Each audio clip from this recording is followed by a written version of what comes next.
eu vou testar o cabo da máquina, que eu preciso ter certeza se está chegando, né, energia até aqui na placa.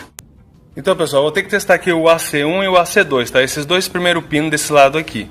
Vou colocar a máquina aqui na tomada, ó, para que vocês possam ver. Ligar o multímetro.